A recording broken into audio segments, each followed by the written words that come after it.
Ok, meu caro estudante de história. Alô, você que curte história. Eu sou o professor Natanael. Vou estar trabalhando com vocês alguns conceitos básicos aqui de um conteúdo muito importante, tanto para o Enem, quanto para o SSA, quanto também para os nossos conteúdos bimestrais, né, da escola mesmo, as provas, as atividades, os assuntos corriqueiros de história. Então se liga aí que o assunto é muito legal e, pelo menos em mim, gera muita curiosidade. Eu gosto muito de história da América e é isso que nós vamos estudar, os povos pré-colombianos. Então preparei aqui um slide bem sucinto com alguns pontos cruciais nos aspectos religioso, político, social, econômico, principalmente da organização política, administrativa, né, social e econômica desses povos. Mormente três, tá? Porque não eram só três os povos que viviam na América na ocasião da chegada dos europeus, antes da chegada dos europeus. A história da América ela é absolutamente riquíssima, com a quantidade muito numerosa, né, vasta de povos que aqui habitavam em diferentes estágios de desenvolvimento político, tecnológico, social, diferentes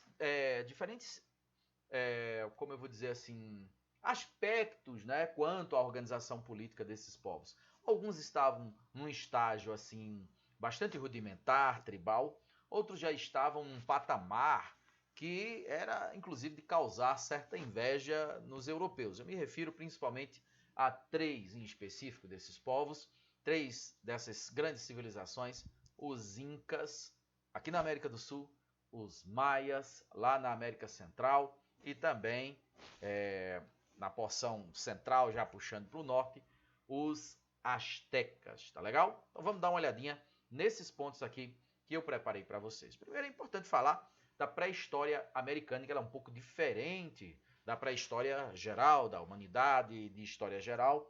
Primeiro porque o continente americano foi o último a ser ocupado pelos seres humanos. Como sabemos disso, os estudos arqueológicos não deixam dúvidas com relação a isso. Primeiro porque não temos fósseis de hominídeos aqui na América. Até hoje não foi encontrado dos australopitecos, dos neandertais, de outras espécies, e sim apenas e unicamente do homem Cro-Magnon, do homem sapiens sapiens. E por outras razões, né, outros achados arqueológicos, se sabe que de fato o homem surge na África, e da África ele migra para a Europa, para a Ásia, para a Oceania e, por último, para o continente americano. Nessa pequena gravura que você visualiza aí, nessa lâmina você consegue ver a Ásia, e exatamente nesse ponto A, onde tem aí a letrinha A, você consegue ver a travessia, ou a possível travessia que os homens teriam feito ali por volta de 13, 14 mil anos atrás, no Estreito de Bering, saindo da Ásia, a Sibéria, na Rússia, e passando para o Alasca, já em território americano. Isso por volta, repito, de 13 mil anos atrás, época da última era glacial. Temos outras hipóteses também, né, para explicar a chegada do homem no continente americano. Uma delas é a travessia Malásio-Polinésia, que você está vendo aí nas letras B e C desse pequeno planisfério, desse pequeno mapinha aí que você visualiza nessa lâmina. Os sítios arqueológicos mais importantes da América são o de Clovis, lá na América do Norte. Temos também o de Monte Verde, no Chile. E temos sítios arqueológicos importantíssimos no Brasil, principalmente na Serra da Capivara, lá no Piauí, município de São Raimundo Nonato. Então as datações com carbono 14 já mostram a estada do ser humano aqui na Terra ali por volta de 50 mil anos atrás. Ok? Bom, vamos dar mais uma olhadinha aqui, prosseguindo o slide, o que eu preparei para vocês, para a gente interagir sobre esse tema. O processo de colonização da América. Bom, eu disse, né, antes da chegada dos europeus, nós tínhamos aqui importantes civilizações florescendo e chegando a um estágio, a um patamar absolutamente de grandeza, mas a partir de 1492 os europeus chegaram, principalmente ali com Colombo, no Caribe, e depois muitos outros, ingleses, franceses, espanhóis, portugueses, vieram para cá com a gana de conseguir ouro e de enriquecer. Então, dentro desse contexto, o nosso continente ele passou por um processo de ocupação, de invasão, de colonização, e isso implicou em diversas consequências para as populações nativas, tanto é que das grandes civilizações que nós aqui citamos e que vamos começar a estudar, Incas, Maias e Astecas, não sobrou absolutamente nada, em algumas situações, pedra sobre pedra, porque foi realmente tudo destruído, um extermínio, um genocídio, conforme vou mostrar para vocês aqui, inclusive em algumas gravuras que eu selecionei para nossa análise. Essa gravura ela simboliza a chegada de Colombo lá no Caribe em outubro de 1492. Bom, aqui tem uma arma, né? Uma arma de fogo, um europeu. Você imagina o que era para o silvícola, para o nativo aqui da América, ver o europeu com essas roupas estranhas, em alguns casos até armaduras de ferro, a barba longa, a pele branca, a arma de fogo, o cavalo, a caravela e tantas outras ou tantos outros utensílios que para o ameríndio era absolutamente estranho. Havia uma certa, em algumas ocasiões, até uma certa confusão que os nativos faziam, achando tratar-se de deuses, né? E isso, claro, facilitou o trabalho de conquista. Me refiro em específico aos astecas, conquistador, o adelantado espanhol Hernán Cortés. Estava mais para diabo, né? Mas foi ou acabou sendo confundido com um deus. Como ocorreu esse processo de colonização? Aqui eu cito 3 elementos cabais para a submissão, né, que foram elementos assim essenciais nessa conquista: a pólvora, as epidemias e também os cavalos, ok? As táticas de guerra dos europeus, porque eles faziam alianças com os povos menores, os povos que eram dominados pelos incas, dominados pelos astecas, esses povos pequenos que eram tributados, que eram muitas vezes explorados, vilipendiados, até mesmo escravizados. Lógico que quando o europeu chega com a proposta de derrotar os astecas, derrotar os incas, consegue o apoio à aliança e consegue montar contingentes com esses povos dominados, o que certamente foi um elemento também essencial dentro do processo de conquista. E falando aí nos caras, está aí a foto deles, o Hernán Cortés, que chega lá na América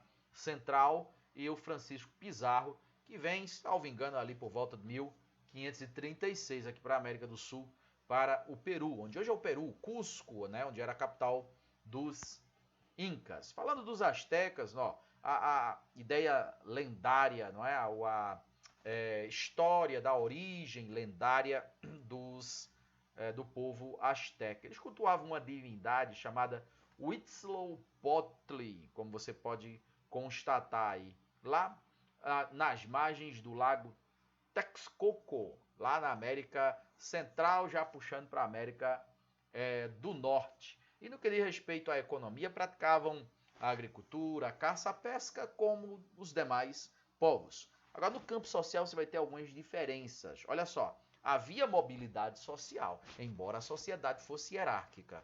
O que é que significa dizer essas palavras? Hierárquica porque era dividida em camadas.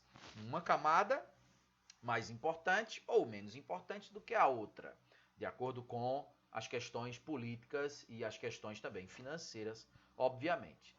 Quando a gente fala que havia mobilidade social, é porque um indivíduo ele tinha, supostamente, a condição de sair de uma camada de baixo e galgar esses degraus, ascendendo nessa sociedade até atingir um ponto mais alto, um posto de comando, um patamar aí de grandeza e hierarquicamente superior à camada que ele surgiu, que ele nasceu, da sua origem, da sua família. No campo religioso, o politeísmo imperava, isso é um traço comum, deuses naturais, deuses astrais, e também faziam sacrifícios humanos, e a gente vai falar sobre isso daqui a pouquinho. Tanto os astecas, quanto os incas, quanto também os maias, tá? Quetzalcoatl, a serpente emplumada, era uma das divindades mais importantes dentro desse panteão dos deuses aí cultuados pelos astecas. E essa cena certamente aterrorizou os padres jesuítas espanhóis que chegaram lá na América Central. Eles se depararam com cenas iguais a essas, tanto entre os maias, em países como hoje Belize, Honduras, Nicarágua, quanto lá no México, no sul do México, com os astecas. Isso consistia na emulação na morte, né, de um prisioneiro, onde o sacerdote, com um espinho de arraia, tirava o coração da vítima, com ela ainda viva, né, o coração ainda batendo alguns segundos na mão do sacerdote, que oferecia em sacrifício aos deuses aquela oferenda. A cabeça do indivíduo era cortada, o corpo também era descartado, né? E assim alimentava-se os deuses com o sangue, com a vida, com aquilo que o ser humano tinha e tem de mais precioso, repito, que é a própria vida. Claro que isso era considerado horrendo pelos padres espanhóis, inaceitável, uma heresia, né? Um pecado assim impraticável, e foi combatido essa prática à exaustão até desaparecer, bem como os costumes, a cultura, o culto aos deuses, tudo sendo substituído paulatinamente pela ideologia do povo dominador, nesse caso em específico, os espanhóis. Legal? Bom, prossigamos, pessoal. Agora a gente chega aqui na visão do último imperador dos astecas, Montezuma II. Foi ele que se deparou com o Hernán Cortés, que a gente viu lá atrás. É ele que confunde o Cortés com Deus, é sequestrado pelo Cortés, não é? Virou depois aí o prisioneiro do Cortés, não é? E tornou-se, entrou para a história aí como o último dos imperadores dos astecas, porque o Hernán Cortés ele faz aquela política, como já explicado aqui, né, de aliança com os povos circundantes ali do Império, montando um contingente absolutamente gigantesco, né, para invadir a capital Tenochtitlan, que eu mostro para vocês numa gravura daqui a pouco. Alguns animais eram considerados sagrados, entre eles o jaguar, que a gente chama aqui de onça pintada, né, um felino aí está entre os 3, 4 felinos mais poderosos, grandiosos, né, importantes do mundo. Que vemos a figura de um sacerdote vestido na pele de um jaguar. E agora a imagem da capital Tenochtitlan. Essa cidade ela era tão impressionante, sob suas ruínas, que os espanhóis destruíram tudo, né? Sob suas ruínas foi construída a cidade do México, que é a atual capital daquele país. Essa cidade ela foi tão impressionante, tão grandiosa, ela impactou os primeiros conquistadores espanhóis, porque ela era gigantesca, com templos grandiosos, como você pode constatar nessa gravura, com canais de água potável que passavam, e navegáveis que passavam por dentro da cidade. Aproximadamente 500 mil de habitantes, 500 mil, enquanto Madrid tinha 30 mil, né? Dá para a gente ter uma ideia aí da grandiosidade do tamanho dessa metrópole, dessa grande cidade, Tenochtitlan. Agora falamos um pouquinho sobre o maior dos impérios americanos, os Incas, o Império Inca, que foi o maior. Não estou falando do ponto de vista militar, político, da importância da riqueza, não é isso. Estou falando do ponto de vista da extensão territorial dos seus domínios. Tá? A gente vai ver no mapinha já já. Viracocha era a principal divindade cultuada por esse povo. E nessa gravura temos um mapinha onde podemos constatar aqui, facinho, o território incaico. Ia desde Quito, no Equador, passando por diferentes países como Colômbia, Bolívia, Peru era o centro, onde tem Cusco, eu acho que você está vendo o nominho aí, e descia até partes do Chile, um pedaço da Argentina, como você pode constatar nesse pequeno mapa. Também nesse mapa chama a atenção da gente alguns pontos que eu quero aqui destacar. Olha só, vamos pensar, vamos olhar, vamos analisar aqui essa parte central, essa parte central do mapa, tá? Dá para ver a palavra Nazca. ok? A região dos Nazcas foi um povo que veio antes dos Incas. A formação do Império Incaico, na verdade, é a junção, a incorporação de diferentes culturas, tiripas, tihuanacocas, o povo Nazca, o povo Moche, né, para ficar em alguns exemplos de povos que foram conquistados pelos Incas, incorporados ao seu império. Chama a atenção da gente também a região aqui central, onde tem Machu Picchu. Eu vou mostrar para vocês algumas gravuras de Machu Picchu, uma cidade inca encontrada intacta no século XX, simplesmente porque ela não foi achada à época da conquista, porque se tivesse sido encontrada, certamente teria sido destruída, como todas as outras cidades incas também foram. O Lago Titicaca, aqui evidenciado também nesse mapinha, no centro do mapa, é o lago navegável mais alto, com maior altitude com relação ao nível do mar do mundo. E nas águas do Lago Titicaca se tem a narrativa da lenda, né, de Mambo Capac, onde teria surgido o Império Inca. Eles chamavam essa região de o umbigo do mundo. Vamos lá, vamos prosseguir aqui com os nossos trabalhos e a nossa análise sobre os povos pré-colombianos, ok? Deu uma travadinha aqui, agora chegamos. Falamos sobre os maias. Os maias têm algumas peculiaridades, né? Algumas coisas assim bem curiosas que eu quero aqui destacar para vocês. Em primeiro lugar, os maias não formavam um império unificado, ou seja, não tinha uma capital de onde se administrava todo o território, não tinha um governo centralizado.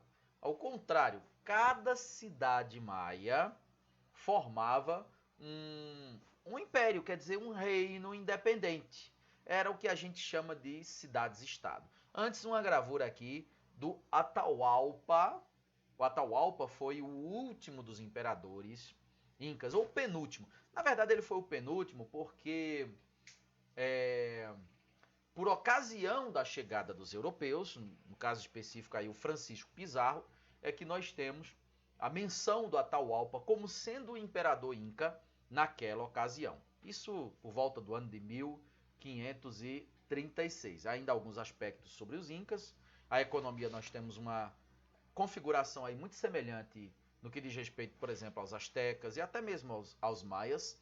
Na sociedade, aí nós já temos algumas diferenças. Você lembra que lá nos astecas nós tínhamos mobilidade social. Aqui nos incas, esse traço é importante, ele não pode ser detectado. Não tínhamos a mobilidade social, muito embora a sociedade tivesse esse aspecto semelhante, que é o aspecto da hierarquia, já por nós explicado na aula de hoje. Nos chama a atenção também esse último ponto, no campo da sociedade, que é a servidão coletiva. Significa dizer que todo e qualquer cidadão do Império Inca era considerado um servo do Estado.